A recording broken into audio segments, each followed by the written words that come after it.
I wanted to sit by the river, but it's too goddamn windy today. So I want to talk about that sometimes the only way to deal with psychological misery is to stop trying to get over it. It's stuck with you. And I'm not speaking for all people in all times. I'm just talking about my own experience. And I think my experience might be beneficial for someone else who is struggling with something. And I'll give 3 examples. The first one, in my whole life, I've always been very impatient and intolerant with tedious work. Tedious, mundane work. Absolutely soul-sucking, mind-numbing. I hate it. Okay, and part of that's because I've well above average IQ and stuff that other people would find engaging. It just drives me absolutely batshit. And I know most of life is tedium. I've done tedious jobs for most of my life. I had no real career ambition. So right after high school, I was working at a call center, reading scripts, and there ain't nothing more tedious than taking call after call after call from people looking to buy colon cleanser or place a personal ad or apply to work at McDonald's or whatever. It was just, and it's all script based. And you had to tediously read these scripts, and if you didn't follow the script perfectly, you get penalized because people eavesdropping on your calls to ensure quality.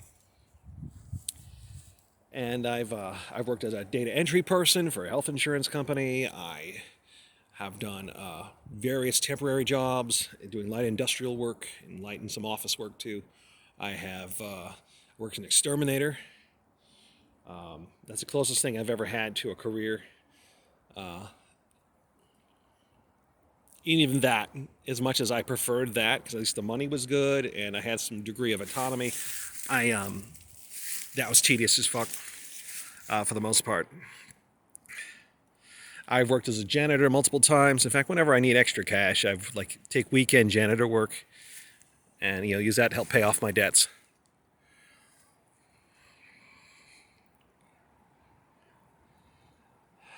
I've worked in different warehouses. I worked in a few different factories, and almost all of it was just tedious as hell. So getting up and grinding through the tedium every day, and then coming home and you have tedious chores to do. I love my cats, right? But I'll scoop the litter boxes, and I gotta feed them, and I gotta mop the floor and dust and do all the home care things, And even now, I currently work as a home care worker. I part-time take care of a handicapped person, and that's tedious too. I like the hours. I like the work. I get to be home all day. I just don't make enough money, which I'm going to talk about in another video. But the tedium is extremely stressful. And I tried to look in the positive side of things. I tried to cope with it. You're doing a useful task that needs to be done. One of the thankless workers doing essential tasks, the place wouldn't run without you doing what you do, and so on and so forth. And that's great and all, but I know that it's just bullshit. It's one thing if I could believe my own bullshit, but I don't. Now, some of the jobs I can able to listen to music, have an earbud or something, and that's great. Listen to music is fun. And it helps a little bit. And, you listen to music while you clean or listen to a podcast while you're doing something. It helps take the edge off a bit. But in the end, it's still this just tedious stuff. And there are some jobs where I could automate it. It was less tedious and just more repetitive, so I can get a real good repetitive rhythm. It wasn't tedious anymore. Now it's more like me supervising a machine, that machine being my own body, and I could think about whatever the fuck I wanted, because the supervision didn't really take much of my resources. Looking at the moss here on these fallen trees.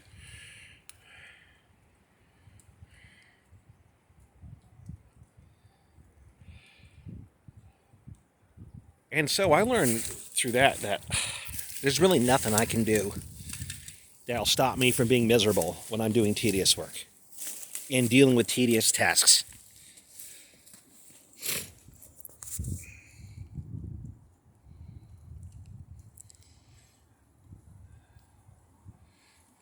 So instead of trying to cope with it, I get a degree of peace from just not fighting it anymore. Now I'll still listen to podcasts or something while I'm cleaning and doing some things, but there's really no other way there's no way I'm going to like it. There's no way I'm not going to be upset and frustrated with it.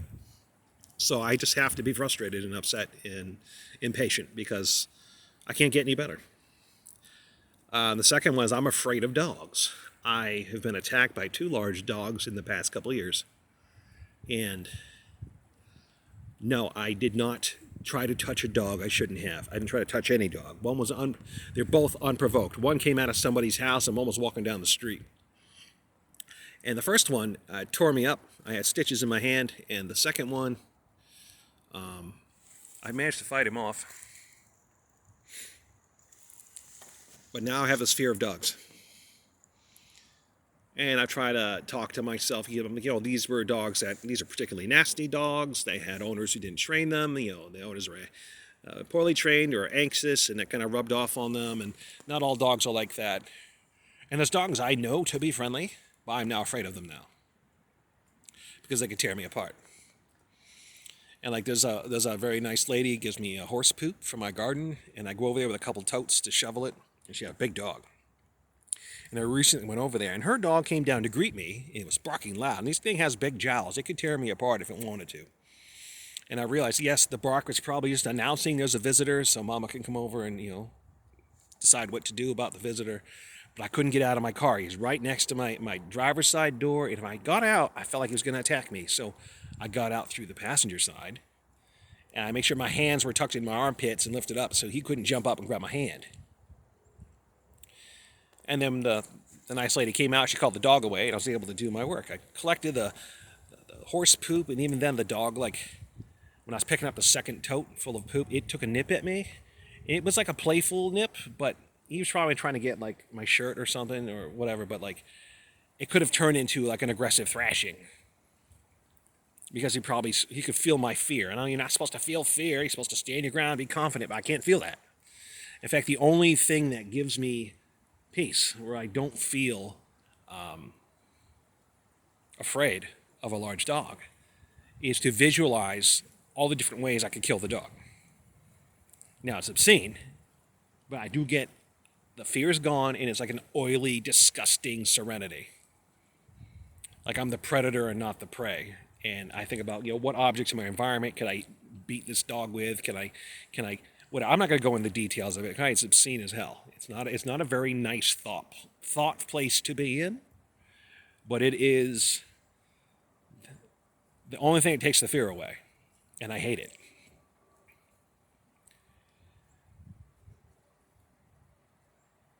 I've tried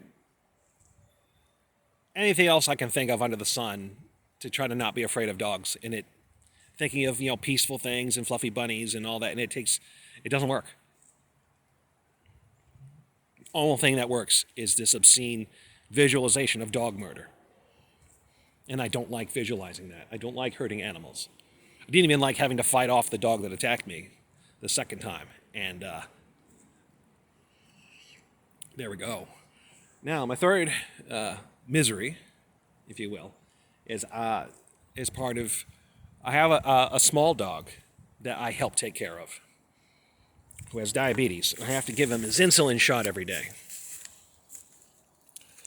And like I said, I don't like hurting animals, and sometimes the needle makes him flinch and he screams.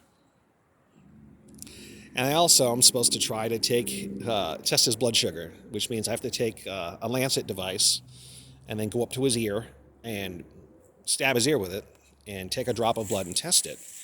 And I've been trying for weeks and weeks and weeks, and I still can't get a usable drop of blood from his ear.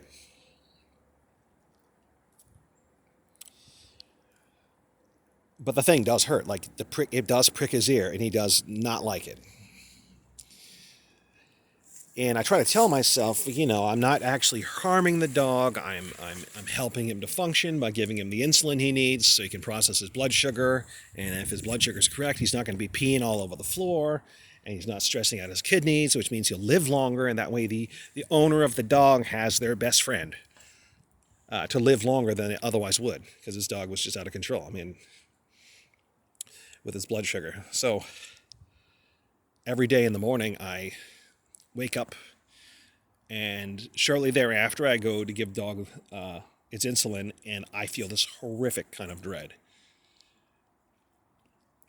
And I, get the dog where it needs to be. I give it a treat for getting up there. Grab the not the fat, grab the skin in the back of its neck, and I give it the shot, and I give it a treat after. But damn, the dread never leaves. It's always gone. Yes, it's always gone. Excuse me. It's always going to be there. It's never going to be gone. There are no mental exercises that can make it go away. So, this long-winded set of examples, I'm going to bring it full circle now. These are 3 miseries in my life that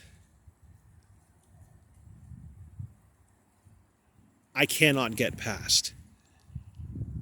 And the more I struggle, the more I try to get past them, the more miserable I become, because I have the misery itself plus the misery of failing to cope with it. On top of it, stacks on there. And so the solution for me is to just stop fighting. Just accept that I'm going to be miserable. Okay, when I do tedious work, that's going to be psychological misery. When I'm around dogs, I either have to be afraid or I have to visualize dog murder, and that's it. And when I take care of the little dog, then I have to just give him the shot and at least try to get a drop of blood from his ear. Now, the dog itself, he gets tested at the vet every couple of weeks, but it's a hell of a lot cheaper just to test his blood at home. So we keep trying, and I'm just going to have to suffer. I'm never going to feel good about it. So perhaps in your own life, there may be miseries that you're trying to not be miserable. You're trying to cope with it. You're trying to get over it. You're trying to get past it, but maybe you can't. Maybe the damage is done, and all you can do now is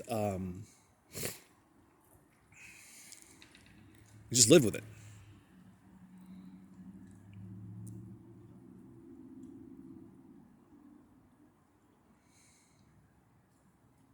And that's it.